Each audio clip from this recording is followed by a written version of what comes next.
समिध्यते तनोरसून्याभार संगच्छध्वं संवादध्वं संभोमनांसि जानताम् देवा भावयथा पूर्वे सञ्जानाना उपासाते समानो मन्त्रः समीतिः समानी सामानं मनः सह चित्तमेषाम् समानं मन्त्रमभिमन्त्रयेव समानेन गोविषा जुहोमि समानीव आकूतिः समाना हृदायानि वः समानवस्तु वो मनो यथा वस्तु सहासाति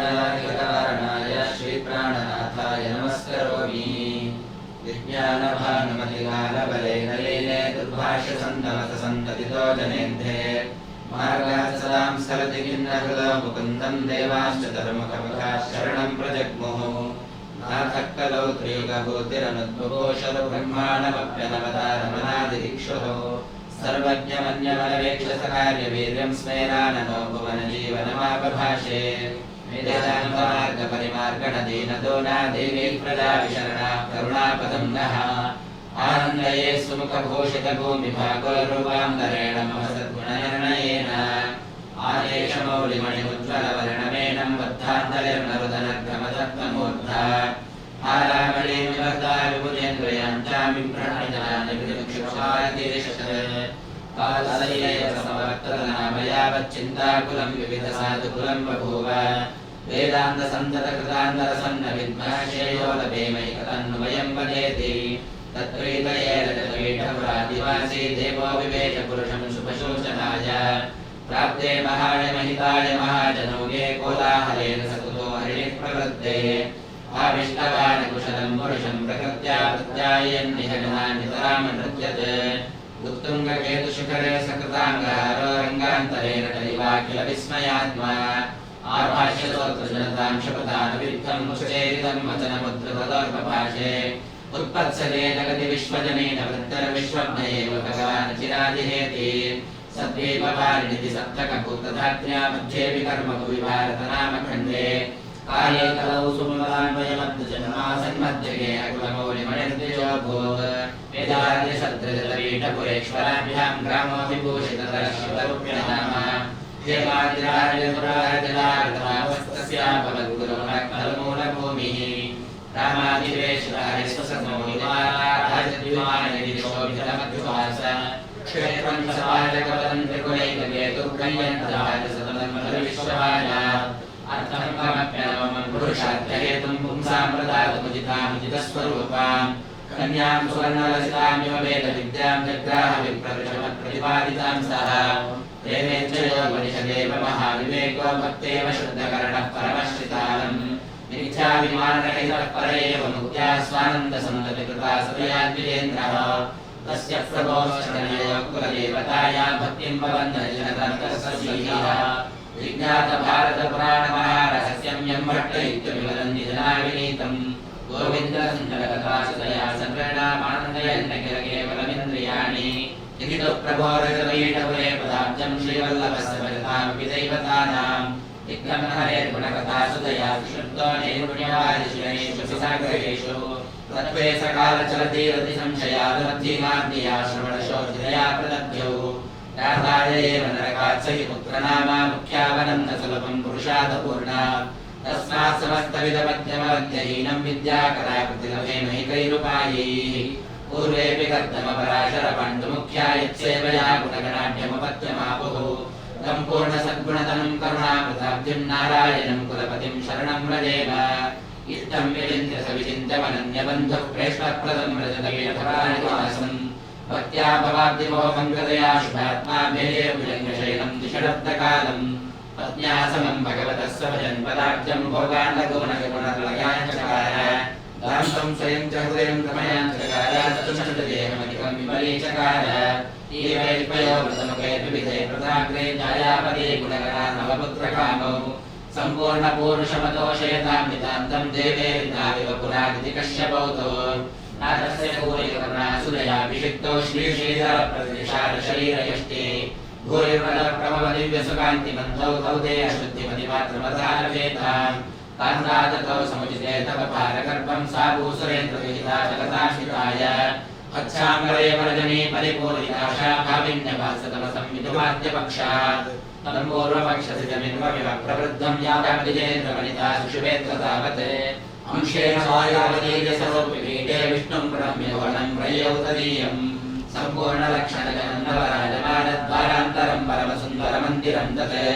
राजेव सत्पुरवरं भुवनाधिराजो निष्कासयन् परमतो भगवान् विवेश सन्तुष्यतां सकलसन्निकरेण सद्भिर्कित्येतवायुरयमाविरभूत्पृथिव्याम् आख्यन्निदेव सुरतुन्दुविमन्त्रनाथः काष्ठायुधौतमशैर्यमानशैश्च नाथं निषेव्य भवनादविदूरमाप्तः प्राज्ञो महप्रकृतिदुन्दुभिनाथपूर्वात् पुत्रोद्भवश्रवणतो महदाप्यसौख्यं ज्ञानं पदोक्षपदमप्यमतेष्टहेतुम् आविश्यवेश्मनिजनन्दनमिन्दुवक्त्रं भूयोऽभिनन्दसमुकुन्ददया प्रबन्ध्य जातस्य तस्य गुणजातवहस्य जातकर्मादिकर्मनिवहं विददेषु कर्म ज्ञानार्थमेव यदभूतसुदेव एषा वासुदेव पदभक्तिरतः सदासौ तद्वासुदेवपदमन्ववदन् सुरेन्द्रास्तादेन यन्निगलितं सुतनामकर्त्रा पादुं मयान्ति शिवे किलगोप्रदोऽस्मै पूर्वालयस्व सुतसोनुतया प्रजातः निर्वाणहेतुमलभीष्टपरात्मविद्यां दानं ध्रुवं प्रतिपात्रगुणानुकूल्यात्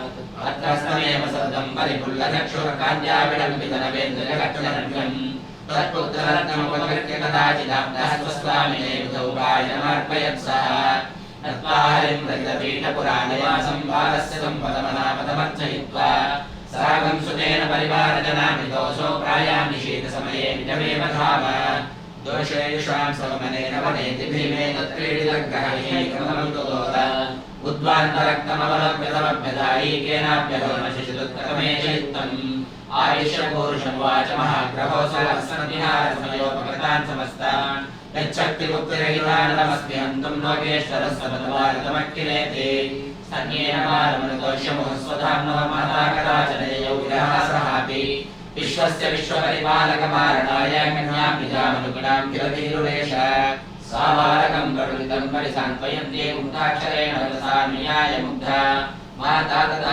सुखेति पुनः प्ररोदे माता तनोतिरुचितं करितं कवेते रोदे क्रियासमविहार्ते निवृत्ते भूतस्य मातरिशिरादपिनाकतायां जग्राहमालमथनेक्षतमातृमार्गं सापि क्रियासमविहार्ते नवमाला कर्तव्यमौढ्यमविपद्य निरोप्यसातं कापोरेत्थरुणकसफलं प्रपक्वम् शीलं पयोऽपि सततं परिपालयन्ति यस्योष्णरोगमतिवेलमशङ्कताम्ब नूनं विवासगतियोगिहं दमानो दिग्मान्दया विरहितां प्रकृत्यसक्ताम् इत्याकुलाग्रहमुपेन्द्र तदा प्रसन्नं पूर्णोदरं सुतमवेक्षतविप्रपत्नी कृत्वावगम्य सकलं च प्रवृत्तं यूनाञ्जलस्वामिनं शिशोपपुत्रम् तीर्थं विचिन्त्यतनयां बहुवत्सयन्त्याभीतं तयोतकुपितं मनसानुतप्तम् आरोग्यशालिताय तदापि पुत्रैष्म्येतदा उपजगामनन्यं नश्य यस्य कृतोऽपि जननैः वीरेण स्मयमार्गसमस्तशक्तेः स्तन्यं बहु किल ततो जननैः गृहीत्वा क्षेमाय तं किल तदज्जनकोटिजाप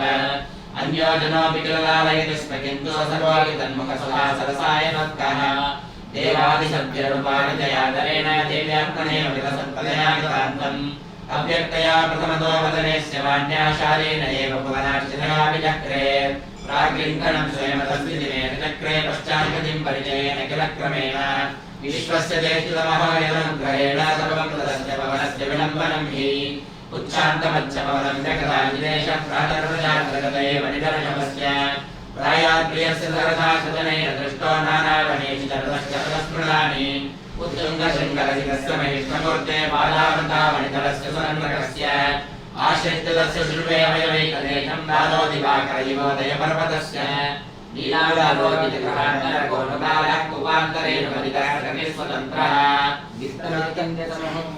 विप्रज्ञाहन्तारलेक्षतनयं हृदिकाममाप बालस्य बालपरिलम्बनगोचरं तद्विश्वसदा गजन्मनगोचरोक्तं यत्सायमेक्षरतनः शिशुवावदन्तं एकादकं भुजपालकृतावलम्बं चिन्तामणीन्द्रविमचिन्तितं दरिद्रो विज्ञानमार्गो विष्णुवरं मुमुक्षुः नष्टं च नन्दनमिति स्वजनोऽस्य लब्ध्वा नाथस्य तस्य समनुग्रहमेव मेने लीलावतारणसमये सहसा कदाचिदार्यो मुनाभ्यवर्तिं परिचोद्यमानः प्रोद्धैषणोद्धनिको वृषविक्रीति प्रोपादनन्दनं केन्द्रमवेक्षमन्तम् लीलाकरेण सकरेण सुकोमलेन लीलान्तराणि किलकार्जितानि तस्मै स्मित्पाठको विमतनिष्कपदे यदा दादादत्तानिको बहुमानपूर्वम् लब्धं सुधादिवदन्विजपुङ्गवेन कालान्तरे निजतने प्रतिवीक्षितेऽपि साक्षात्मानमनवाग्रितस्तदेवेऽपि दक्षिणेन पुरुषार्थमो विरिष्टम् वासुदेवमिह वासुदेवता सत्कलामपि ननन्दतं जनः वासुदेवमिति वासुदेवसन्नामकं विविधलीलमर्थकम्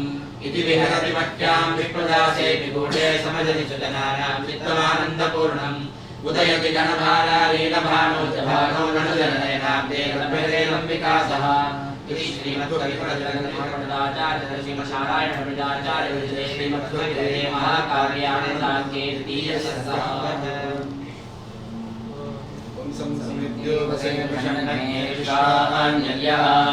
इरस्पदे समिध्यसे सनोपसोऽन्याभार सङ्गच्छध्वं संवादध्वं सम्भोमनांसि जानताम् देवाभागै यथा पूर्वे सञ्जाताना उपासाते समानो मन्त्रः समेतिः समानी समानं मनः सह चित्तमेताम् समानं मन्त्रमभिमन्त्रयेव समानेन वो हविषा जुहोमि समानीव आकोतिः समानार्दायानि वः समानमस्तु वो मनो यथा वस्तु सहासाति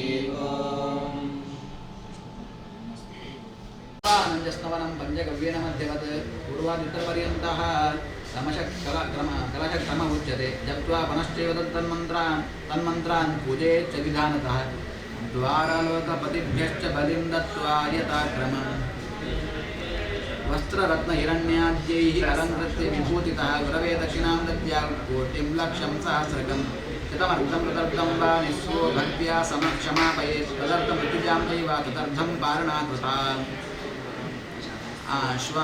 आश्वाकेभ्यः दद्यादन्नं समस्तशः परतश्चैव सप्तरात्रं निरन्तरं सुवर्णवस्त्ररत्नाद्यैः आगताभ्यगदानति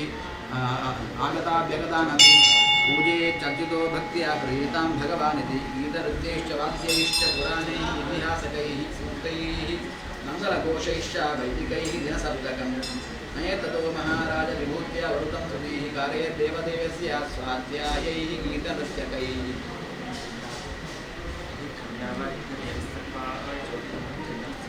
महानदी संगमे तु तीर्थे चाचि प्रचक्षते स्नाने पूर्वन्मन्त्रैः सूक्तान्तैः स्मरन् हरिम् ततः पूर्वदागत्य प्रवेश पुरुषोत्तमं पूजयित्वा विधानेन दत्त्वा दानानि शक्तितः गुरुं च भक्त्या सम्पूज्य स्वीकुर्यादाशिरस्तदा शतहस्तदनूनं तु नैवेद्यं पायसोत्तरम् दिनेषु एतेषु दातव्यं सगतं सजिताधिकं पश्चादपीता शक्ति पूजाकार्या हरे सदा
स्थूलसूक्ष्मविभागेन किमवायुर्जगत्प्रभो नानावधिकानमेतौ वायुप्राप्नोति समं शरीरं तु विनष्टं तत्पञ्चत्वं भवच्छरि जडं चक्षरदामेति चेतना वायुदेवता चेतनमयं प्रीयते विरुद्धगमनोचरौ ऊर्ध्वौ गच्छतिरेतौ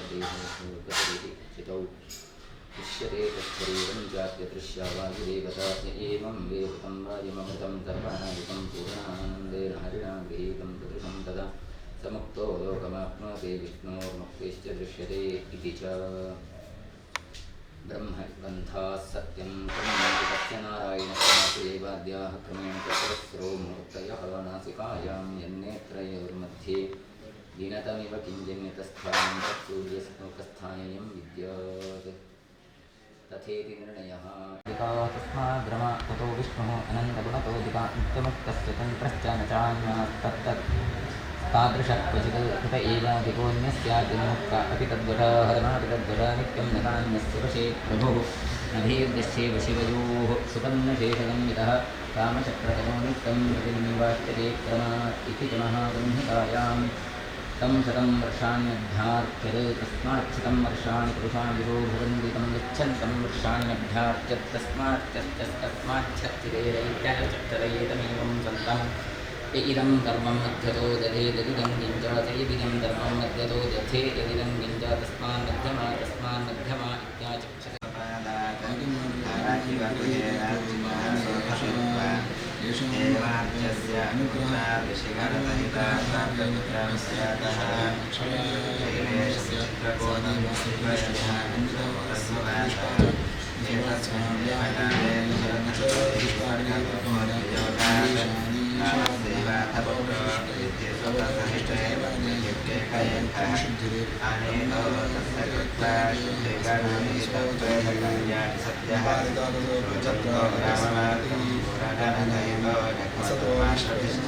जय जय भवति यदनुभावादेडमूकोऽपि वाग्मी जडमतिरपि जन्तुर्जायते प्राज्ञमूलिः सकलवचनचेतो देवता भारती सा मम वचसि निधत्तां सन्निधिं मानसे च नमो वस्तात्विका देवाः विष्णुभक्तिपरायणाः धर्ममार्गे प्रेरयन्तु भवन्तः सर्व एव हि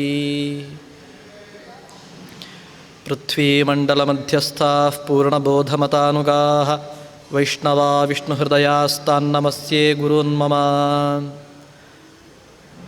नारायणं सुरगुरुं जगदेकनाथं भक्तप्रियं सकललोकनमस्कृतं च त्रैगुण्यवर्जितमजं विभुमाद्यमीशं वन्दे भवग्नममरासुरसिद्धवन्द्यं समस्तगुणसम्पूर्णं सर्वदोषविवर्जितं नारायणं नमस्कृत्य गीता तात्पर्यमुच्यते श्रीगुरुभ्यो नमः हरिः ಓಂ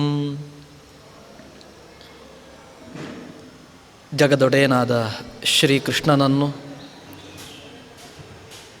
ಆತನನ್ನು ಈ ಪವಿತ್ರವಾದ ಭೂಮಿಯಲ್ಲಿ ನೆಲೆ ನಿಲ್ಲಿಸಿ ಭೂಮಿಯನ್ನು ಮತ್ತಷ್ಟು ಪವಿತ್ರಗೊಳಿಸಿದಂತಹ ತ್ರೈಲೋಕ್ಯ ಗುರುಗಳಾದಂತಹ ಶ್ರೀಮನ್ಮಧ್ವಾಚಾರ್ಯರನ್ನು ನಮಿಸುತ್ತಾ ಕ್ಷೇತ್ರ ಅಧಿದೇವತೆಗಳಾದ ಅನಂತಾಸನ ಚಂದ್ರಮೌಳೀಶ್ವರರನ್ನು ನಮಿಸುತ್ತಾ ಪರ್ಯಾಯ ಶ್ರೀ ಅದಮಾರು ಮಠದ ಹಿರಿಯ ಕಿರಿಯ ಶ್ರೀಪಾದರನ್ನು ಒಡಮಡುತ್ತಾ ಎಲ್ಲ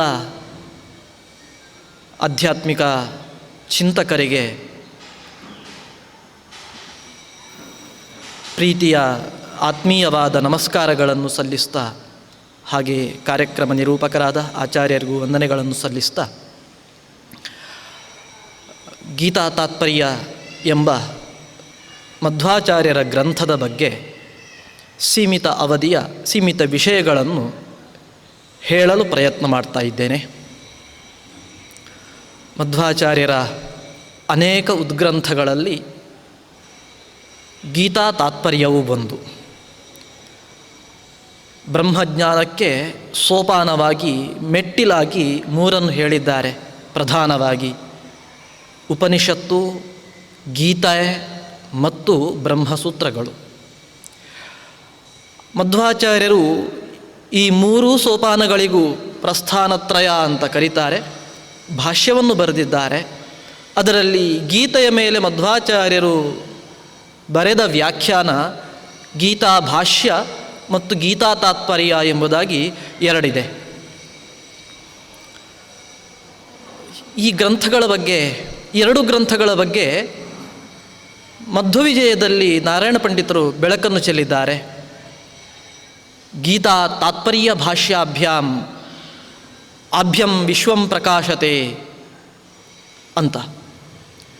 ಈ ಗೀತಾ ತಾತ್ಪರ್ಯ ಮತ್ತು ಗೀತಾ ಭಾಷ್ಯ ಈ ಎರಡರಿಂದ ಎಲ್ಲ ಅರ್ಥಗಳು ಕೂಡ ಪ್ರಕಾಶತೆ. ಗೀತೆಯ ಎಲ್ಲ ಅರ್ಥಗಳು ಅಂದರೆ ಮಧ್ವಾಚಾರ್ಯರೇ ಯದ್ಯಪಿ ಗೀತಾಭಾಷ್ಯದ ಅದಿಯಲ್ಲಿ ಹೇಳಿದ್ದಾರೆ, ಲೇಷತಃ ಸ್ವಲ್ಪ ಮಾತ್ರ ಹೇಳುತ್ತಾ ಇದ್ದೇನೆ ಅಂತ. ವಕ್ತವ್ಯವಾದಂತಹ ಎಲ್ಲ ಅರ್ಥಗಳು ಕೂಡ ಈ ಎರಡು ಗ್ರಂಥಗಳಿಂದ ಹೇಳಲ್ಪಟ್ಟಿದೆ ಅಂತ ಅರ್ಥ.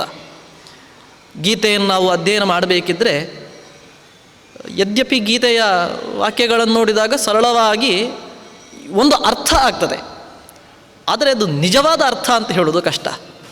ಆದ್ದರಿಂದ ಎಲ್ಲ ಅರ್ಥಗಳು ಅಂತಂದರೆ ನಿಜವಾದ ಅರ್ಥಗಳು ನಮಗೆ ಎಷ್ಟು ಸಾಧನೆಗೆ ಉಪಯುಕ್ತವೋ ಅಷ್ಟೂ ಕೂಡ ನಮಗೆ ಈ ಎರಡು ಗ್ರಂಥಗಳಿಂದಾಗಿ ಸಿಗ್ತಾ ಇದೆ ಅಂತ ನಾರಾಯಣ ಪಂಡಿತಾಚಾರ್ಯರು ಹೇಳ್ತಾರೆ. ಹೇಗೆ ಅಂದರೆ ಅರ್ಕೇಂದುಭ್ಯಾಂ ಯುವಾಧಿಕಂ, ಸೂರ್ಯ ಮತ್ತು ಚಂದ್ರರಂತೆ.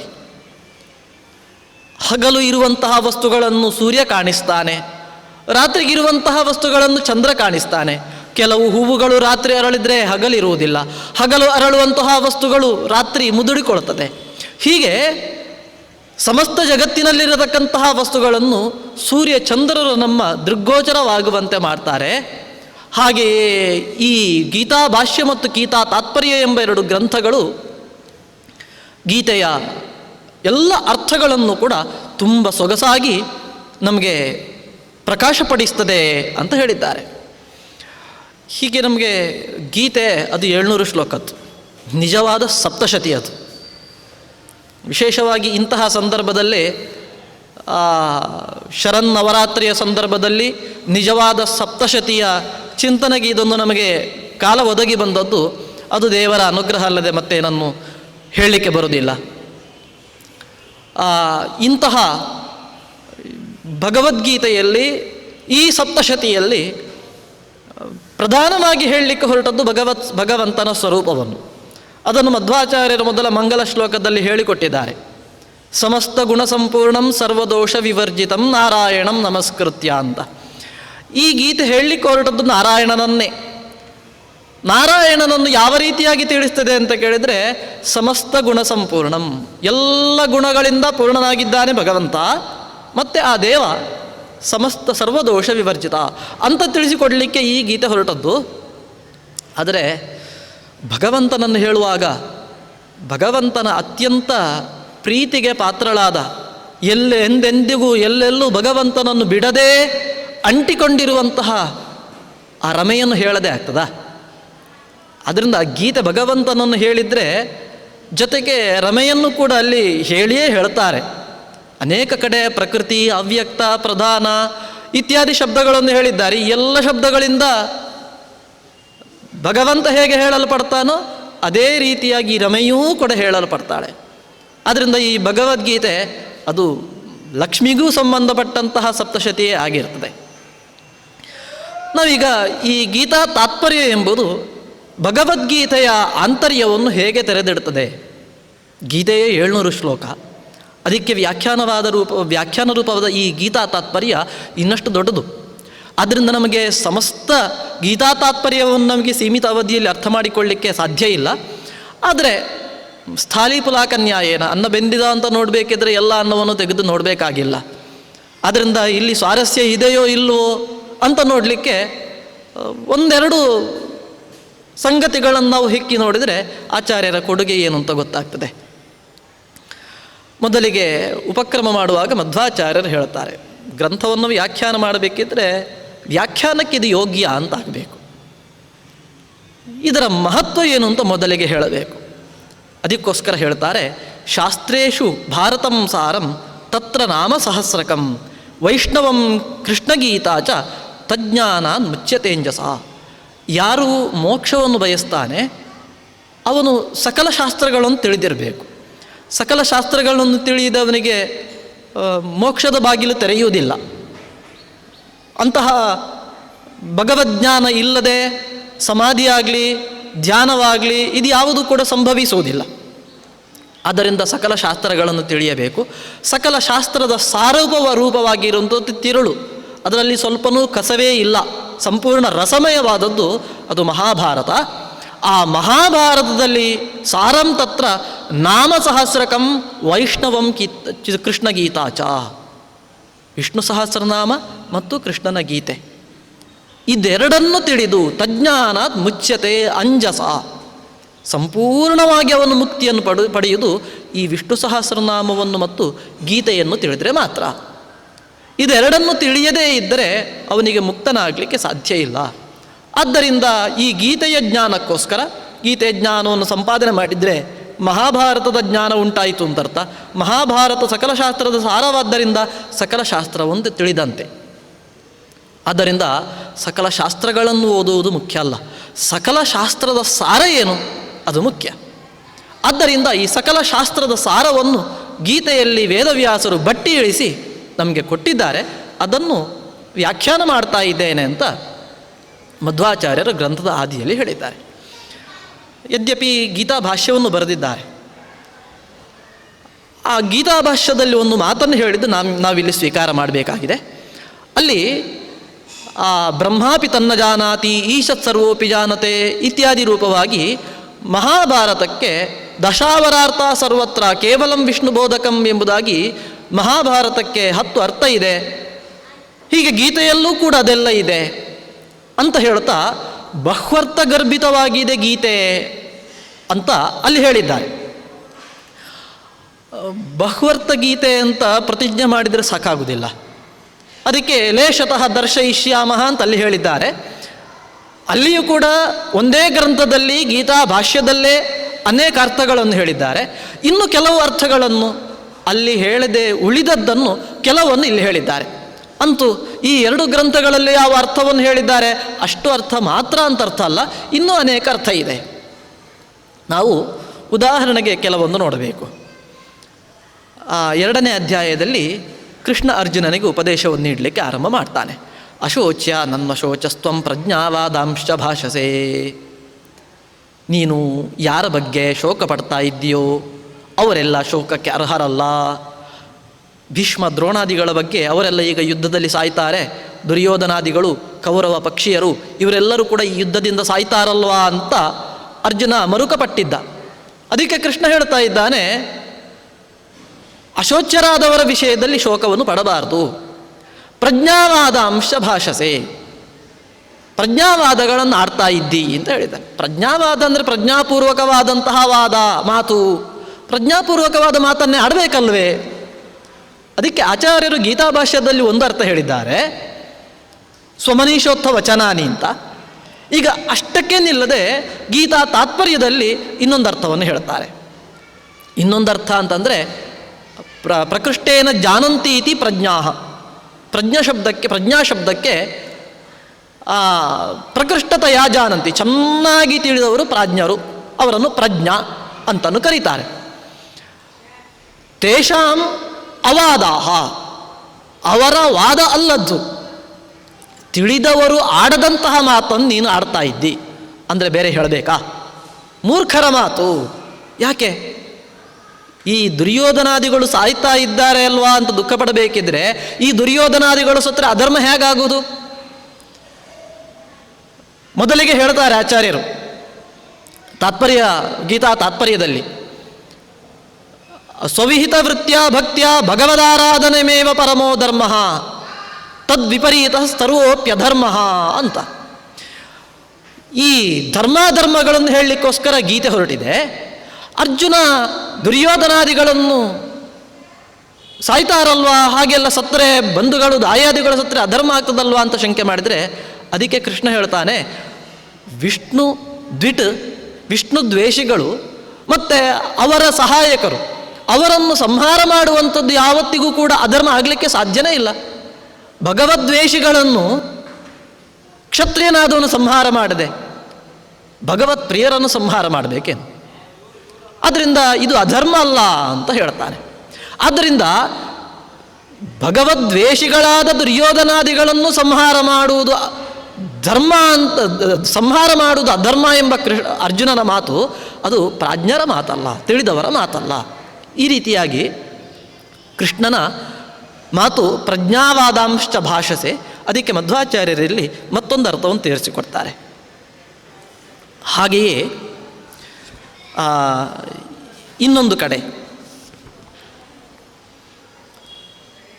18ನೇ ಶ್ಲೋಕದಲ್ಲಿ ಅಂತವಂತ ಇಮೇ ದೇಹ ನಿತ್ಯಸ್ಯೋಕ್ತ ಶರೀರಿಣಃ ಅನಾಶಿನೋ ಪ್ರಮೇಯಸ್ಯ ತಸ್ಮಾದ್ಯುದ್ಯಸ್ವ ಭಾರತ ಅಂತ ಒಂದು ಶ್ಲೋಕ ಇದೆ. ಇಲ್ಲಿ ಈ ದೇಹಗಳೆಲ್ಲವೂ ಕೂಡ ಅಂತವುಳ್ಳದ್ದೇ, ಆದರೆ ಸ್ವರೂಪಭೂತವಾದಂತಹ ಒಂದು ದೇಹ ಇದೆ, ಅದಕ್ಕೆ ನಾಶ ಇಲ್ಲ. ಇದನ್ನೆಲ್ಲ ಹೇಳ್ತಾ ಇದ್ದಾನೆ. ಇನ್ನು ಅನಾಶಿನೋ ಪ್ರಮೇಯಸ್ಯ ತಸ್ಮಾದ್ಯುದ್ಯಸ್ವ ಭಾರತ ಅಂತ ಹೇಳ್ತಾ ಸಕಲವೂ ಕೂಡ ಭಗವಂತನ ಅಧೀನವೇ ಆಗಿದೆ. ಇನ್ನು ಯಾರು ನನ್ನನ್ನು ಆಶ್ರಯಿಸ್ತಾರೋ ಸಂಪೂರ್ಣವಾಗಿ ಅವರ ಸಕಲ ದುಃಖಗಳನ್ನು ನಾನು ನಾಶ ಮಾಡ್ತೇನೆ ಅಂತ ಕೃಷ್ಣನೇ ಗೀತೆಯಲ್ಲಿ ಹೇಳಿಕೊಂಡಿದ್ದಾನೆ.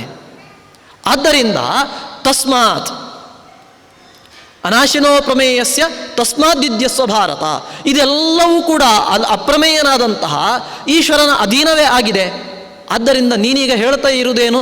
ದುಃಖ ನಿವೃತ್ತಿ ಆಗಬೇಕು ಅಂತಲ್ವ?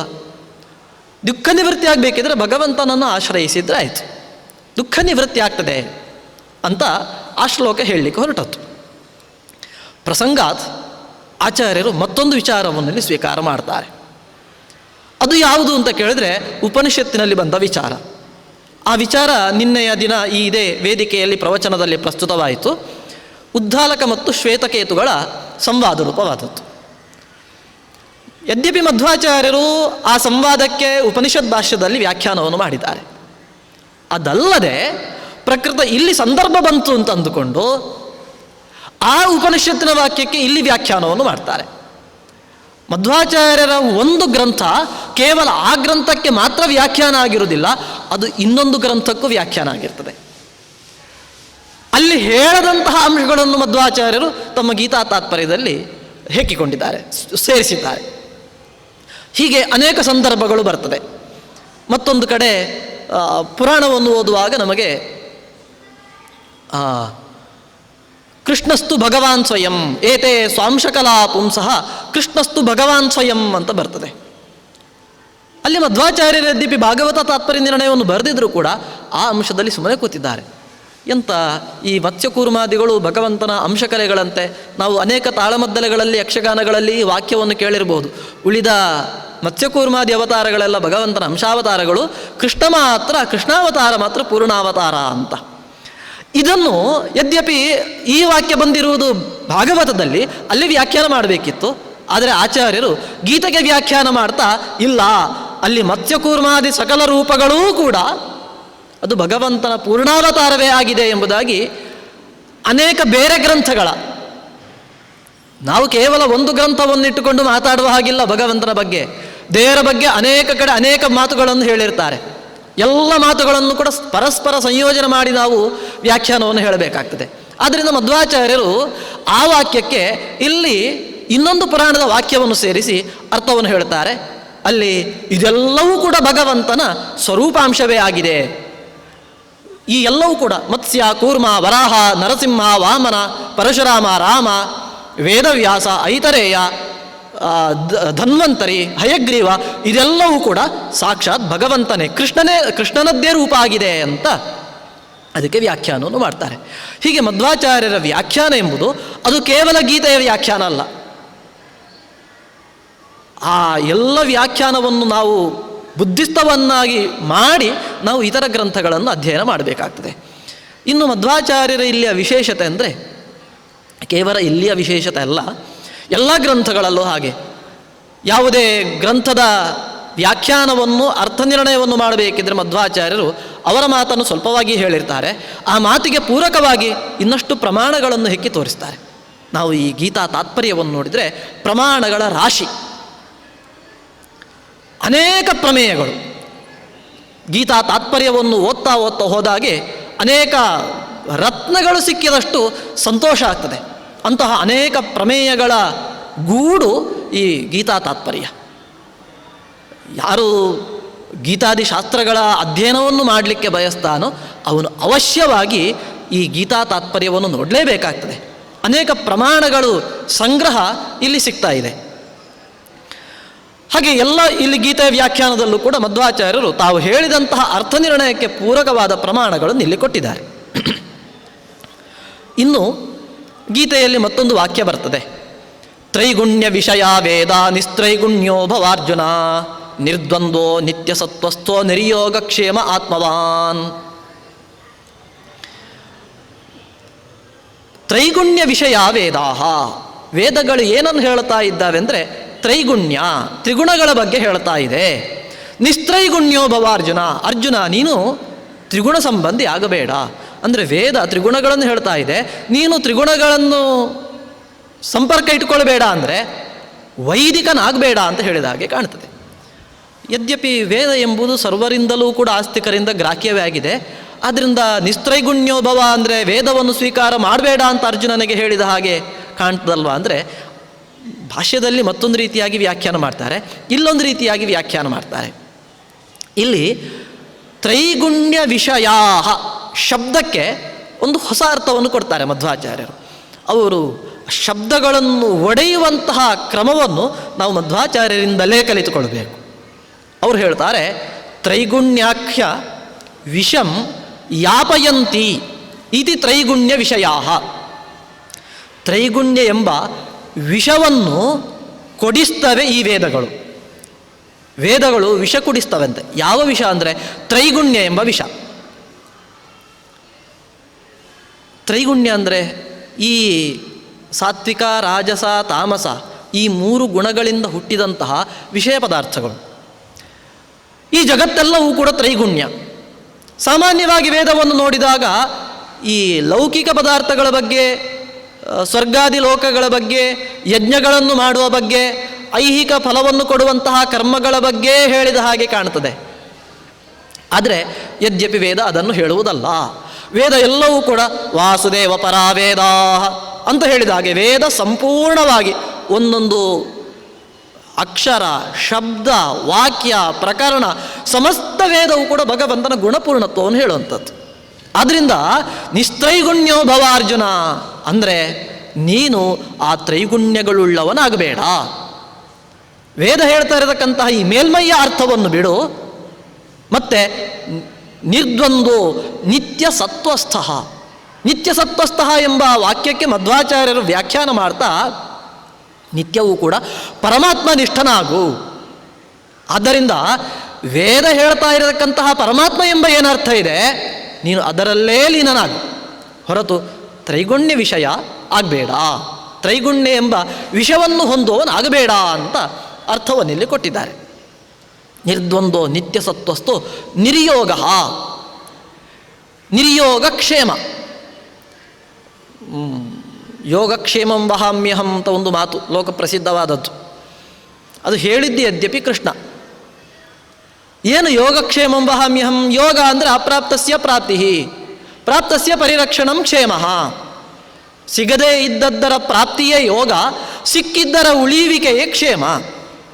ಆದ್ದರಿಂದ ಕೃಷ್ಣ ಹೇಳ್ತಾ ಇದ್ದಾನೆ, ಯೋಗಕ್ಷೇಮಂ ವಹಾಮ್ಯಹಂ, ನಿನಗೆ ಸಿಕ್ಕದೇ ಇದ್ದದ್ದನ್ನು ನಾನು ಕೊಡ್ತೇನೆ, ಸಿಕ್ಕಿದ್ದನ್ನು ಉಳಿಸುವ ಜವಾಬ್ದಾರಿ ನನ್ನದು ಅಂತ. ಇಲ್ಲಿ ಹೇಳ್ತಾ ಇದ್ದಾನೆ, ನಿರ್ಯೋಗಕ್ಷೇಮ ಆತ್ಮವಾನ್, ನೀನು ಯೋಗಕ್ಷೇಮಗಳನ್ನು ಬಿಡು. ಕೈಯಲ್ಲಿಲ್ಲ, ಅದು ಭಗವಂತನ ಕೈಯಲ್ಲಿರುವುದು. ಆದರೆ ಲೌಕಿಕವಾದಂತಹ ಪದಾರ್ಥಗಳ ಯೋಗ, ಲೌಕಿಕವಾದಂತಹ ಪದಾರ್ಥಗಳು ನನಗೆ ಸಿಗಬೇಕು ಎಂಬ ಆಸೆಯಾಗಲಿ ಯತ್ನವಾಗಲಿ ಬೇಡ.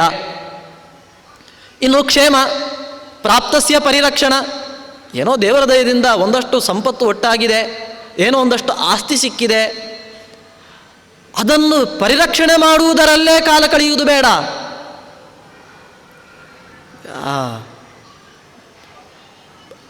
ಧನವನ್ನು ಸಂಪಾದನೆ ಮಾಡಲಿಕ್ಕೆ ಕಷ್ಟ. ಧನಸ್ಯ ಸಂಪಾದನೆ ದುಃಖಂ, ಅರ್ಜನೆ ದುಃಖಂ, ಅರ್ಜಿತಸ್ಯ ಪರಿರಕ್ಷಣೆ ಸಿಕ್ಕಿದ್ದನ್ನು ಉಳಿಸುವುದು ಇನ್ನಷ್ಟು ದುಃಖ, ಇನ್ನು ಸಿಕ್ಕಿದ್ದನ್ನು ಉಳಿಸಿ ಮತ್ತೆ ಅನುಭವಿಸಿದರೆ ಇನ್ನಷ್ಟು ದುಃಖ. ಹೀಗೆ ನಮಗೆ ಸಿಕ್ಕಿದಂತಹ ಲೌಕಿಕವಾದಂತಹ ಸಂಪತ್ತಿನ ಪರಿರಕ್ಷಣೆಯಲ್ಲೇ ನಾವು ಜೀವನ ಕಳೆದರೆ ಸಾಧನೆ ಇಲ್ಲ ಅಂತಾಗ್ತದೆ. ಆದ್ದರಿಂದ ಲೌಕಿಕ ವಿಷಯಗಳ ಯೋಗಕ್ಷೇಮದಲ್ಲಿ ನೀನು ಆಸಕ್ತಿಯನ್ನು ತೋರಬೇಡ. ನಿರ್ಯೋಗ ಕ್ಷೇಮ ಆತ್ಮವಾನ್. ಆತ್ಮ ಅಂದರೆ ಪರಮಾತ್ಮ, ಜ್ಞಾನವಾನ್ ಅಂತ ಅರ್ಥ. ಆದ್ದರಿಂದ ಆತ್ಮವಾನ್ ಅಂದರೆ ಐಕ್ಯವನ್ನು ಹೊಂದುವುದು ಅಂತ ಅರ್ಥ ಅಲ್ಲ. ವೇದವು ಐಕ್ಯವನ್ನು ಹೇಳ್ತಾ ಇದೆ ಅಂತಂದುಕೊಂಡು ಆ ಐಕ್ಯಾರ್ಥವನ್ನು ಕೂಡ ಸ್ವೀಕಾರ ಮಾಡಬೇಡ. ಆತ್ಮವಾನ್, ಪರಮಾತ್ಮ ವಿಷಯಕವಾದಂತಹ ಜ್ಞಾನವುಳ್ಳವನಾಗು. ಈ ರೀತಿಯಾಗಿ ಮಧ್ವಾಚಾರ್ಯರು ಈ ಶ್ಲೋಕಕ್ಕೆ ಹೊಸ ರೀತಿಯಾಗಿ ಗೀತಾಭಾಷ್ಯದಲ್ಲಿ ಒಂದರ್ಥ ಹೇಳಿದರೆ ಇಲ್ಲಿ ಹೇಳಿದಂತಹ ಅರ್ಥ ಇನ್ನೊಂದು ರೀತಿಯಾಗಿ ಸಾಧನೆಗೆ ಅತ್ಯಂತ ಪೂರಕವಾದಂತಹ ಮಾತನ್ನು ಮಧ್ವಾಚಾರ್ಯರು ಇಲ್ಲಿ ಹೇಳ್ತಾ ಇದ್ದಾರೆ. ಹಾಗೆಯೇ 2ನೇ ಅಧ್ಯಾಯದಲ್ಲಿ ಮತ್ತೊಂದು ಪ್ರಸಿದ್ಧವಾದಂತಹ ಶ್ಲೋಕ, ನಾಸತೋ ವಿದ್ಯತೆ ಭಾವೋ ನಾಭಾವೋ ವಿದ್ಯತೆ ಸತಃ ಉಭಯೋರಪಿ ದೃಷ್ಟೋಂತಸ್ತ್ವನಯೋಸ್ತತ್ವದರ್ಶಿಭಿ.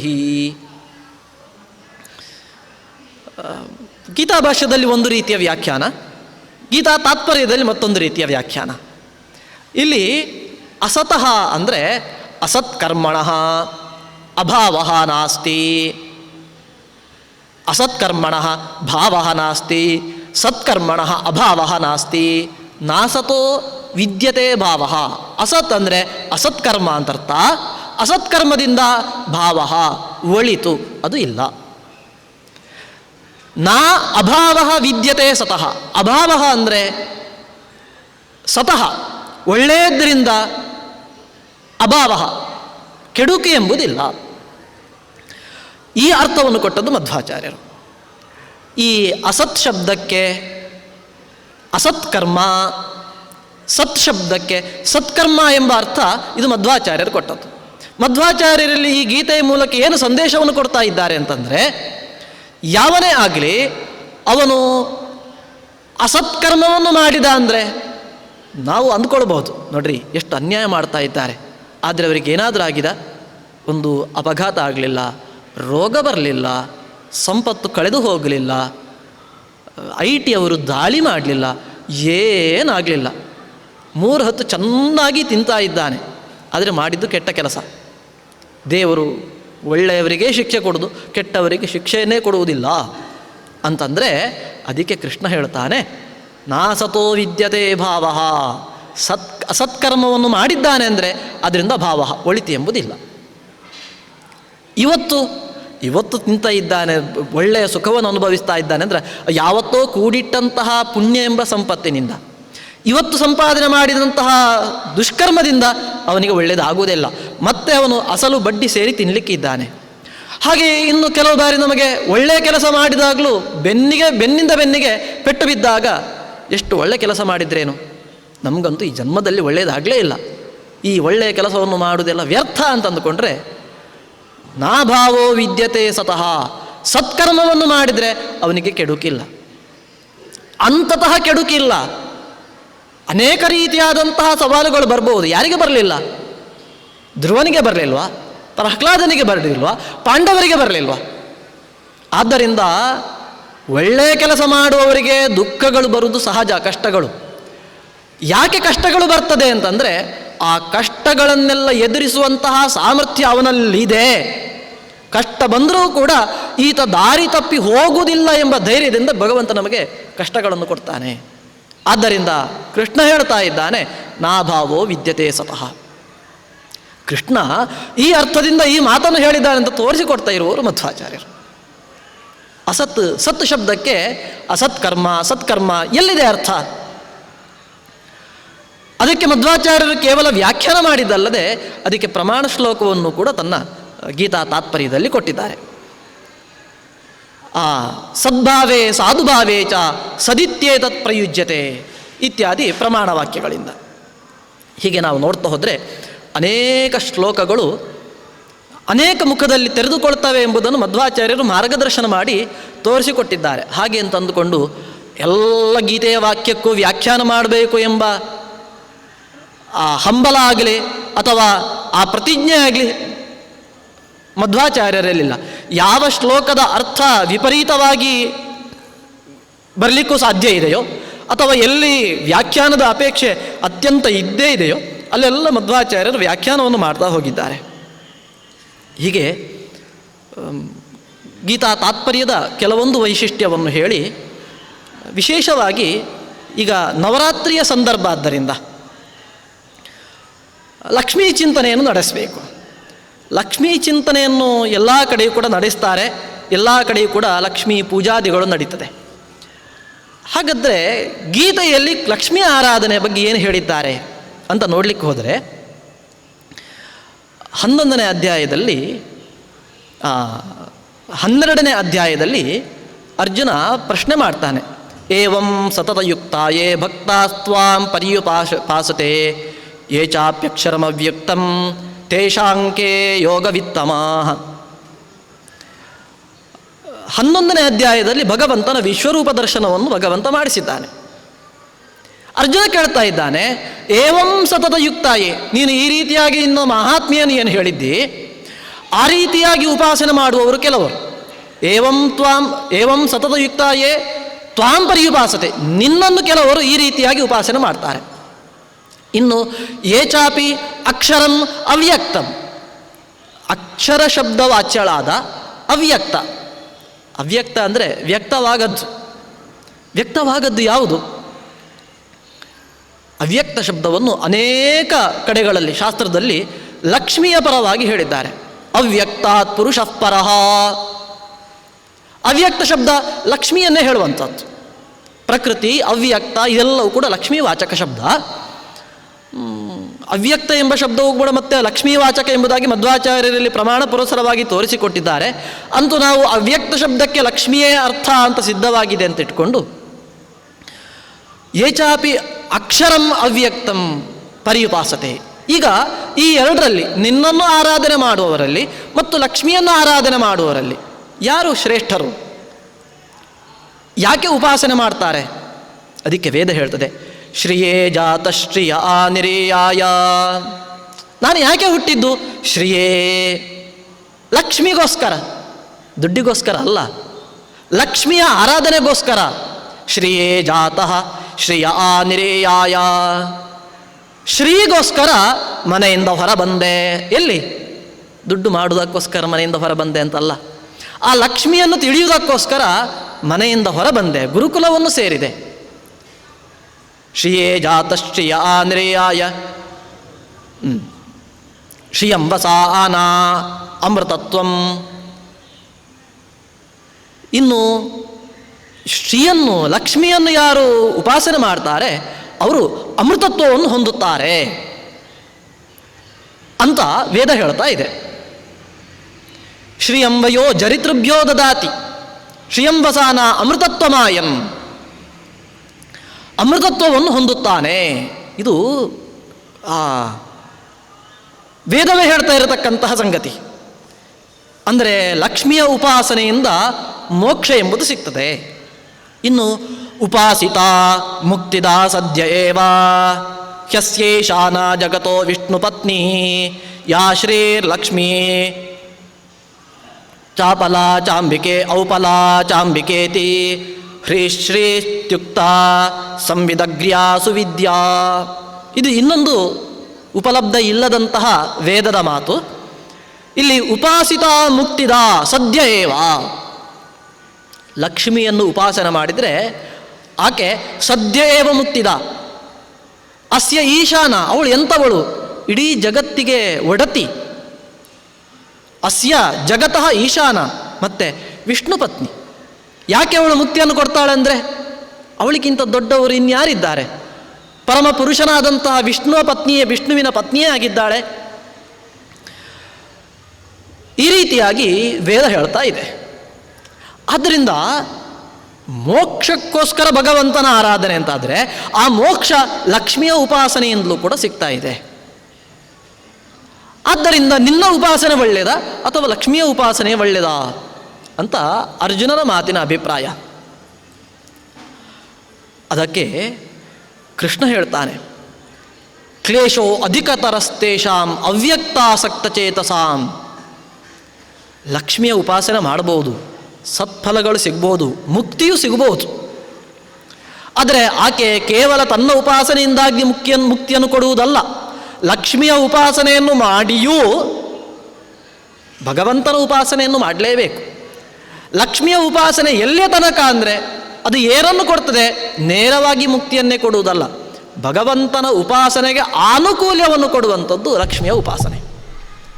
ಆದ್ದರಿಂದ ತದನಂತರ ವಿಷ್ಣುವಿನ ಉಪಾಸನೆಯನ್ನು ಮಾಡಲೇಬೇಕು. ತನ್ಮೂಲಕ ಲಕ್ಷ್ಮಿಯ ಉಪಾಸನೆ ಮುಕ್ತಿಯನ್ನು ಕೊಡಬಹುದು. ಆದರೆ ಲಕ್ಷ್ಮಿಯ ಉಪಾಸನೆ ಮಾಡಬೇಕಿದ್ರೆ ಆಕೆ ಸತ್ಫಲಗಳನ್ನು ಕೊಡುವುದು ಕೇವಲ ಉಪಾಸನೆ ಮಾಡಿ ತಕ್ಷಣ ಕೊಡ್ತಾಳ? ಅಂಗಡಿಗೆ ಹೋಗಿ ನಾವು ಹಣ ಕೊಟ್ಟರೆ ಹಣಕ್ಕೆ ಪ್ರತಿಯಾಗಿ ಅವನು ವಸ್ತುವನ್ನು ಕೊಡಲೇಬೇಕು. ಯಾಕೆ? ಹಣವನ್ನು ತಕ್ಕೊಂಡಿದ್ದಾನೆ, ಹಣವನ್ನು ತಕ್ಕೊಂಡರ ಬಾಧ್ಯತ್ವ ಅವನಿಗಿದೆ. ಆದರೆ ಲಕ್ಷ್ಮಿಗೆ ಈ ರೀತಿಯಾದಂತಹ ಬಾಧ್ಯತೆ ಇಲ್ಲ.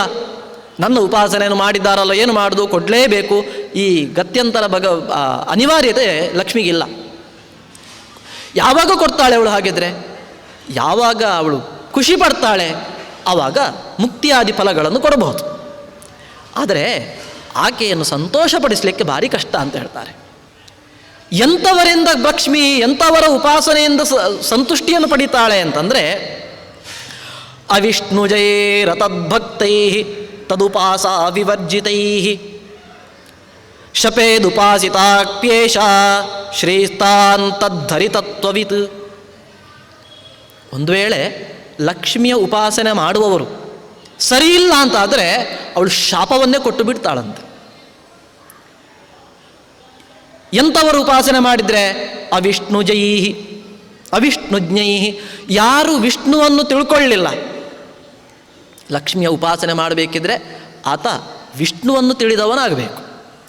ಅತದ್ಭಕ್ತೈಹಿ, ಒಂದು ವೇಳೆ ವಿಷ್ಣುವಿನಲ್ಲಿ ಭಕ್ತಿ ಇಲ್ಲದೆ ಕೇವಲ ಲಕ್ಷ್ಮಿಯನ್ನೇ ನೀನೇ ಆದಿಶಕ್ತಿ, ಮೊದಲಿಗೆ ಹೇಳಿದ್ದಾರೆ ಅವಿಷ್ಣುಜ್ಞೈಹಿ, ಒಂದು ವೇಳೆ ಆ ಲಕ್ಷ್ಮಿಯನ್ನು ನೀನೇ ಆದಿಶಕ್ತಿ, ನಿನ್ನಿಂದಲೇ ತ್ರಿಮೂರ್ತಿಗಳು ಹುಟ್ಟಿದ್ದಾರೆ ಅಂತೆಲ್ಲ ತಿಳ್ಕೊಂಡ್ರೆ,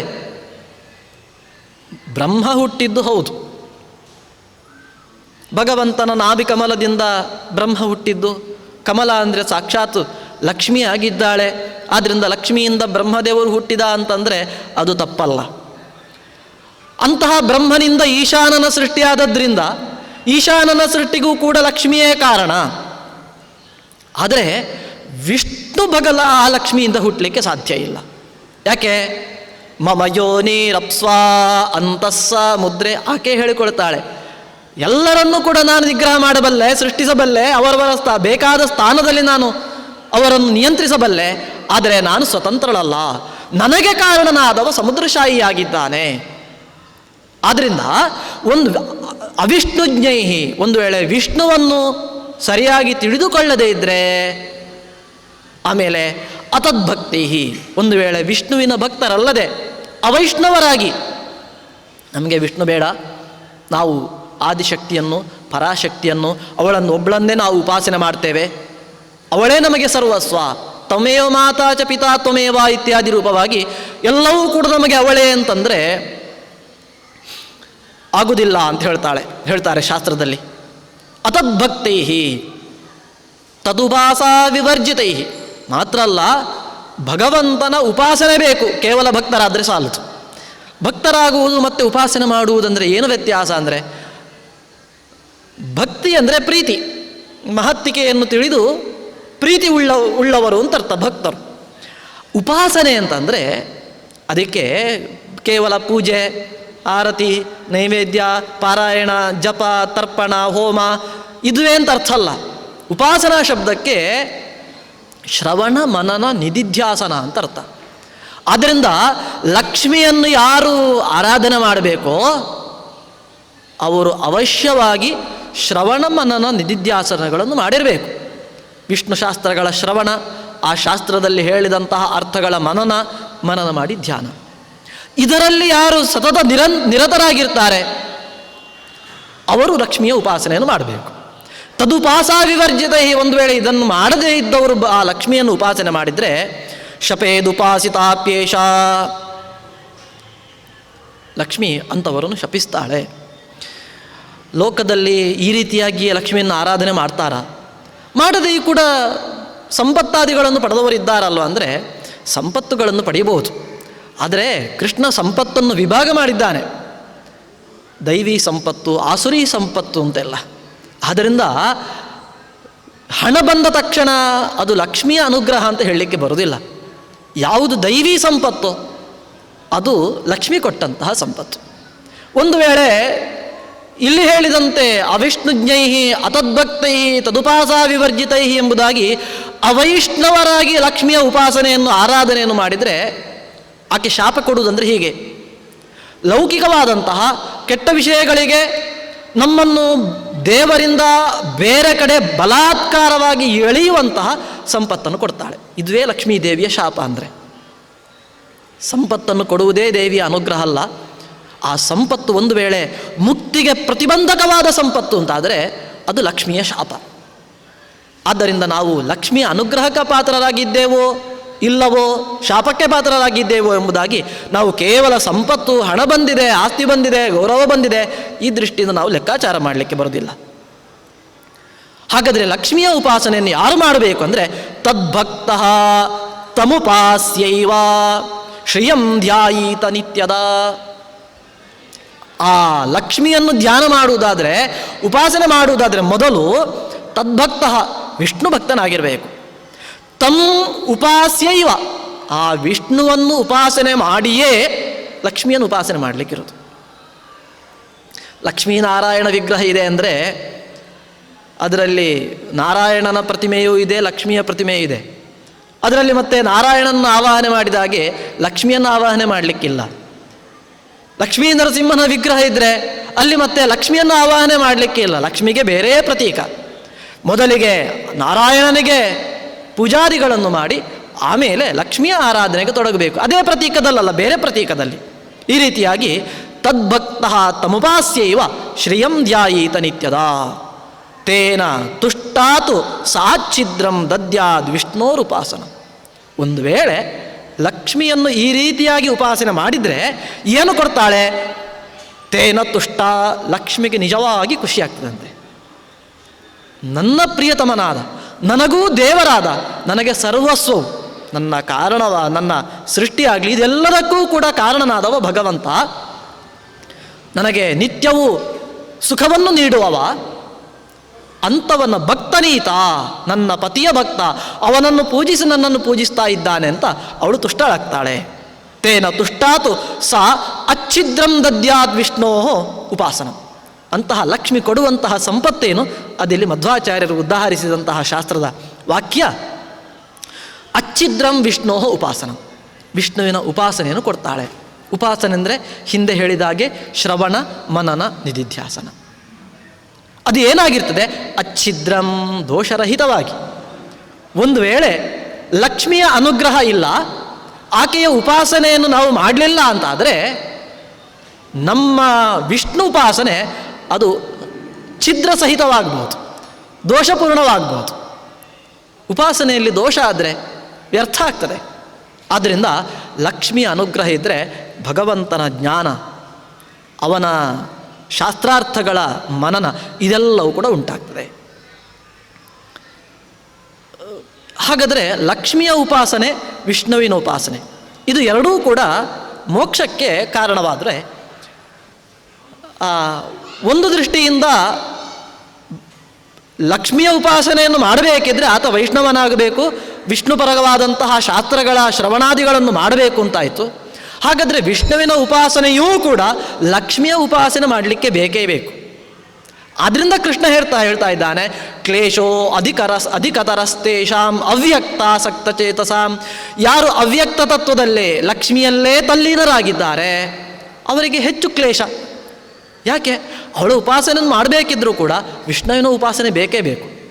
ಆದ್ದರಿಂದ ಮೋಕ್ಷಕ್ಕೋಸ್ಕರ ಲಕ್ಷ್ಮಿಯ ಉಪಾಸನೆ ಮಾಡುವುದಕ್ಕಿಂತ ಸಾಕ್ಷಾತ್ ನಾರಾಯಣನ ಉಪಾಸನೆಯನ್ನೇ ಮಾಡಬಹುದಲ್ವ. ಆದ್ದರಿಂದ ಯತಃ ಕ್ಲೇಶೋಧಿಕಸ್ತೇಷಾಂ ಪೃಥಕ್ ಶ್ರಿಯಂ ಉಪಾಸತಾಂ. ಪ್ರತ್ಯೇಕವಾಗಿ ಶ್ರೀಯನ್ನು ಲಕ್ಷ್ಮಿಯನ್ನು ಉಪಾಸನೆ ಮಾಡುವವರಿಗೆ ಕ್ಲೇಶ ಹೆಚ್ಚು, ವಿಷ್ಣು ಉಪಾಸನೆ ಬೇಕೇ ಬೇಕು. ಆದ್ದರಿಂದ ವಿಷ್ಣುನ ಸಹಿತ ಧ್ಯಾತ ಸಾಪಿ ತುಷ್ಟಿಂ ಪರಾಂ ವ್ರಜೇತ್. ಆದ್ದರಿಂದ ಲಕ್ಷ್ಮಿಯನ್ನು ಉಪಾಸನೆ ಮಾಡುವಾಗ ವಿಷ್ಣುನಾ ಸಹಿತ, ವಿಷ್ಣುವಿನಿಂದ ಸಹಿತವಾಗಿಯೇ ಲಕ್ಷ್ಮಿಯ ಉಪಾಸನೆ ಮಾಡಬೇಕು. ವಿಷ್ಣುವಿನಿಂದ ಸಹಿತವಾಗಿ ಉಪಾಸನೆ ಮಾಡಿದರೆ ಪರಾಂ ತುಷ್ಟಿಂ ವ್ರಜೇತ್. ಅಚ್ಛಿದ್ರಮೇವ ಕರ್ತವ್ಯಂ ಇತಿ ಮುಕ್ತಿಶ್ಚಿರಾದ್ಭವೇ ತಸ್ಮಾತ್ ಅಕ್ಲೇಶತೋ ಮುಕ್ತಿಂ ಕ್ಷಿಪ್ರಂ ವಿಷ್ಣುಮುಪಾಸತಾಂ. ಆದ್ದರಿಂದ ಈ ಲಕ್ಷ್ಮಿಯ ಉಪಾಸನೆ ಮತ್ತದಕ್ಕೆ ಪೂರಕವಾಗಿ ವಿಷ್ಣುವಿನ ಉಪಾಸನೆ, ಈ ರೀತಿಯಾಗಿ ಕ್ಲೇಶ ಉಂಟಾಗುವುದಕ್ಕಿಂತ ಇನ್ನಷ್ಟು ಕ್ಲೇಶ ಅಂತಂದರೆ ಲಕ್ಷ್ಮಿಯ ಉಪಾಸನೆಯನ್ನು ಮಾಡಿದಾಗ ವಿಷ್ಣುವಿನ ವಿಸ್ಮರಣೆ ಉಂಟಾಗಬಹುದು. ವಿಸ್ಮರಣಂ ವಿಷ್ಣು, ಅದು ಒಂದು ಕ್ಲೇಶ ಇದೆ. ಮತ್ತು ಅನೇಕ ಆಕೆಯ ಸ್ವರೂಪವನ್ನು ಧ್ಯಾನ ಮಾಡ್ತಾ ಚಿಂತನೆ ಮಾಡ್ತಾ ಮನಸ್ಸು ಅನ್ಯತ್ರ ಹೋಗ್ಬೋದು, ಮನಸ್ಸು ವಿಕಾರವನ್ನು ಪಡಿಬೋದು. ಇಂತಹ ರೂಪವಾದಂತಹ ಕ್ಲೇಶವು ಕೂಡ ಅವ್ಯಕ್ತ ತತ್ವದ ಉಪಾಸನೆಯಲ್ಲಿದೆ. ಆದ್ದರಿಂದ ವಿಷ್ಣುವಿನ ಉಪಾಸನೆ ಅದು ಲಕ್ಷ್ಮಿಯ ಸಹಿತವಾಗಿರ್ತದೆ. ವಿಷ್ಣುವನ್ನು ಉಪಾಸನೆ ಮಾಡುವಾಗ ಶ್ರೀಪತಿ ಅಂತವನ್ನು ಉಪಾಸನೆ ಮಾಡುವುದರಿಂದ ಲಕ್ಷ್ಮಿಯ ಅನುಗ್ರಹವು ಕೂಡ ಉಂಟಾಗ್ತದೆ ಎಂಬುದಾಗಿ ಈ ಗೀತಾ ತಾತ್ಪರ್ಯದಲ್ಲಿ ಮಧ್ವಾಚಾರ್ಯರು ಉಲ್ಲೇಖಿಸಿದಂತಹ ಪ್ರಮಾಣ ವಾಕ್ಯಗಳಿಂದ ನಮಗೆ ಈ ವಿಚಾರ ಎಲ್ಲ ಗೊತ್ತಾಗ್ತದೆ. ಇನ್ನೊಂದು ಕಡೆ ಗೀತೆಯಲ್ಲಿ ನಾಣ್ಯಂ ಗುಣೇಭ್ಯ ಕರ್ತಾರಂ ಯದಾ ದ್ರಷ್ಟ ಅನುಪಶ್ಯತಿ ಗುಣೇಭ್ಯಶ್ಚ ಪರಂ ವೇತ್ತಿ ಮದ್ಭಾವಂ ಸೋಧಿಗಚ್ಚತಿ ಎಂಬ ಇನ್ನೊಂದು ಗೀತೆಯ ವಾಕ್ಯ. ಅಲ್ಲಿ ನಾಣ್ಯಂ ಗುಣೇಭ್ಯ ಕರ್ತಾರಂ, ಹಿಂದಿನ ಶ್ಲೋಕದಲ್ಲಿ ಇದೆಲ್ಲದಕ್ಕೂ ಕೂಡ ಜಗತ್ತಿನ ಸೃಷ್ಟಿಯಾದಿಗಳಿಗೆ ತಾನೇ ಕಾರಣ ಎಂಬುದಾಗಿ ಕೃಷ್ಣ ಹೇಳಿದ್ದಾನೆ.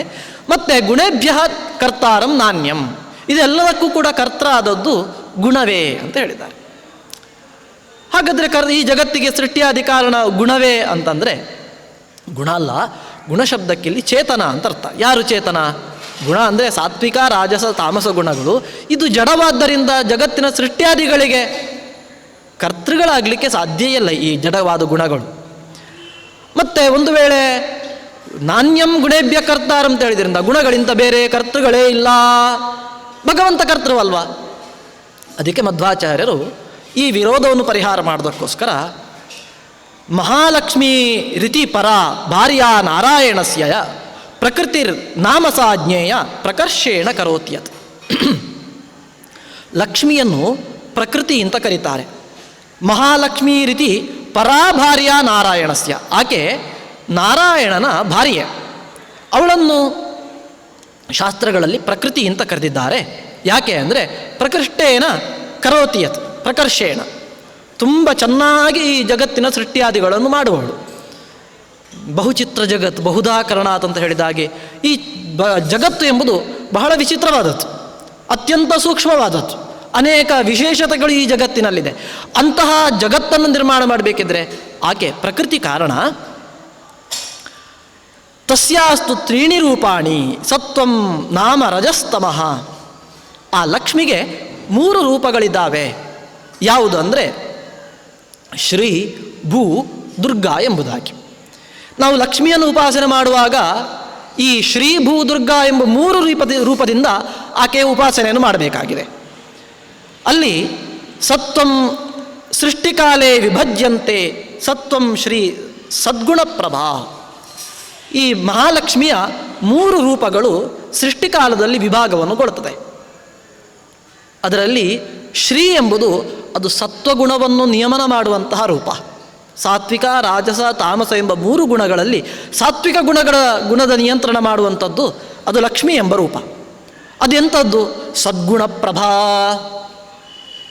ಒಳ್ಳೆಯ ಗುಣಪೂರ್ಣವಾದಂತಹ ಗುಣಗಳಿಂದ ಶೋಭಿಸಿದಂಥದ್ದು.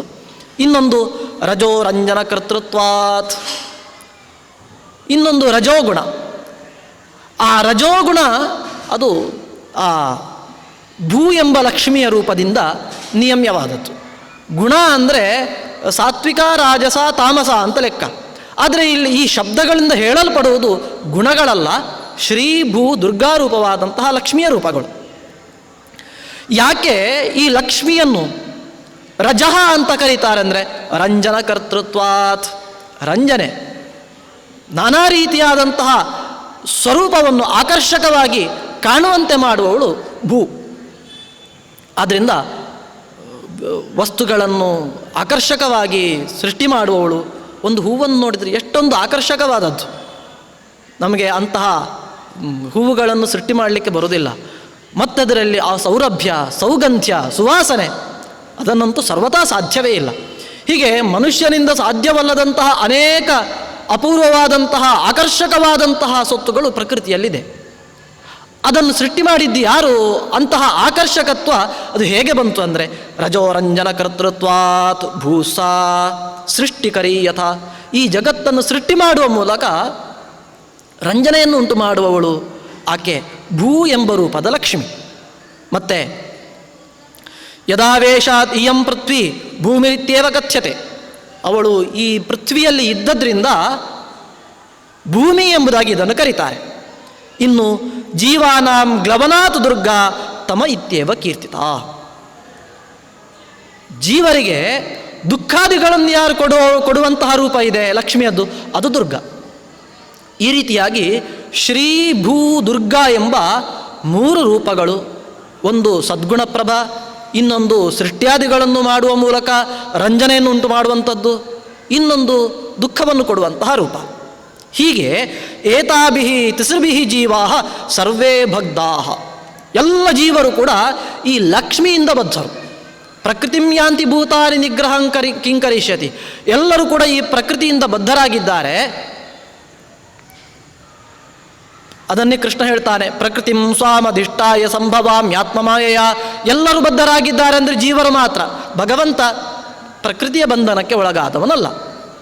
ಜೀವರಲ್ಲಿಯೂ ಕೂಡ ಅಮುಕ್ತಿಗಾಹ, ಮುಕ್ತಿಯಲ್ಲಿರುವವರು ಈ ಶ್ರೀ ಭೂ ದುರ್ಗಾ ಎಂಬ ಲಕ್ಷ್ಮಿಯ 3 ರೂಪದಿಂದ ಬದ್ಧರಾದವರಲ್ಲ.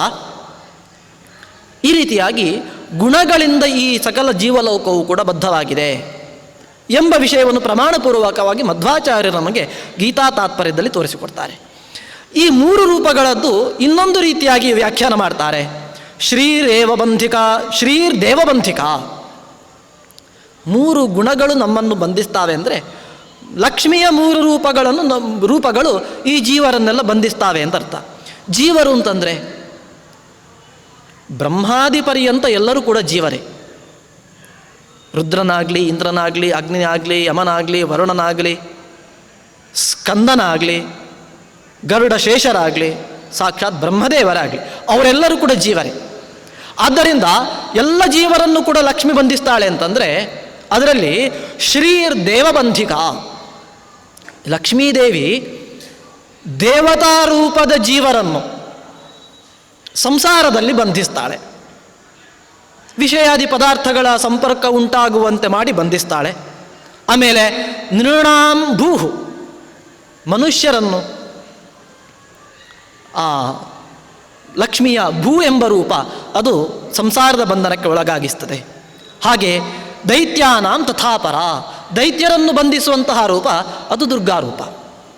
ಹೀಗೆ ಈ 3 ರೂಪಗಳು ಯಾವ ರೀತಿಯಾಗಿ ಈ ಸಮಸ್ತ ಜೀವಲೋಕವನ್ನು ಬಂಧಿಸ್ತಾ ಇದ್ದಾವೆ ಎಂಬುದನ್ನು ಮಧ್ವಾಚಾರ್ಯರು ಮತ್ತೊಂದು ರೂಪದಲ್ಲಿ ತೋರಿಸಿಕೊಟ್ಟಿದ್ದಾರೆ. ಏತಾಭ್ಯೋ ಅನ್ಯಂ ಪರಂಚೈವ ವಿಷ್ಣುಂ ಜ್ಞಾತ್ವಾ ವಿಮುಚ್ಯತೆ. ಈ ಸಮಸ್ತ ಜೀವರಿಗಿಂತ ಬಂಧಗಳಾದಂತಹ ಲಕ್ಷ್ಮಿಗಿಂತ ವಿಷ್ಣು ಪರನಿದ್ದಾನೆ, ಉತ್ತಮನಿದ್ದಾನೆ. ಇದನ್ನು ತಿಳಿದಾಗ ಮುಕ್ತಿ ಎಂಬುದು ಸಿಗಲಿಕ್ಕೆ ಸಾಧ್ಯ. ಈ ರೀತಿಯಾಗಿ ಲಕ್ಷ್ಮಿಗೆ ಸಂಬಂಧಪಟ್ಟಂತಹ ಅನೇಕ ತತ್ವಗಳು ಇಲ್ಲಿ ನಿರೂಪಿತವಾಗಿದೆ. ಮಧ್ವಾಚಾರ್ಯರು ಇತರ ಅನೇಕ ತತ್ವಗಳನ್ನು ಅನೇಕ ಶ್ಲೋಕಗಳಲ್ಲಿ ಬರತಕ್ಕಂತಹ, ಕೇವಲ ಇದು ಸಾಮಾನ್ಯವಾದಂತಹ ತತ್ವವಿಚಾರಗಳನ್ನು ಮಾತ್ರ ಅಲ್ಲದೆ